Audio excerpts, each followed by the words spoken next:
பசியோடு யார் வந்தாலும் உடனே ஒருவேளை சோறு கிடைக்கும்னு நம்பி வர இடம் உங்கள் ஆஃபீஸ் தான்.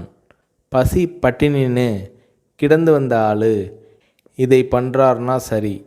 நீங்கள் வசதியான வீட்டில் வளர்ந்து வந்தவர். இந்த பழக்கம் எப்படி உங்களுக்கு வந்தது என்று விஜயகாந்த் அவர்களிடம் ஒரு முறை கேட்டபோது அதற்கு விஜயகாந்த் அவர்கள், அதுக்கு காரணம் எங்கள் ரைஸ் மில். மதுரை மில்லில் நான் இருந்தப்போ வேலையாட்களை கவனிப்பேன். ஒரு தூக்கு சட்டியில் சோறு இருக்கும். மதியம் பாதியை சாப்பிட்டு விட்டு மறுபடியும் வேலைக்கு போயிடுவாங்க. 3-3:30 மணிக்கு மிச்சம் மீதியை சாப்பிடுவாங்க. எனக்கு வர சாப்பாட்டு பாத்திரங்களை கழுவுவதற்கு போட்டியே இருக்கும். காரணம், அதில் பாதி சாப்பாடு மிச்சம் இருக்கும். உலகத்தில் பெரிய கொடுமை பசி கொடுமை தான். வயிறு காஞ்சி வந்து நின்றவனுக்கு என்ன சொன்னாலும் ஏறாது.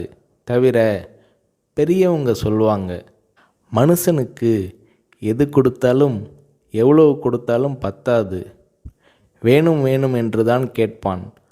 அவன் போதும்னு சொல்கிற ஒரே விஷயம் சோறு மட்டும்தான்னு சொல்லுவாங்க. அது என் மனசில் பதிஞ்ச விஷயம்.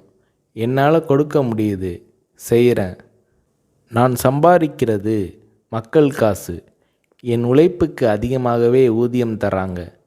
அதில் ஒரு பகுதியை படிப்பு அது இதுன்னு அவங்க உதவிக்காக செலவழிக்கிறது என்னோட பொறுப்பு என்கிறார் விஜயகாந்த்.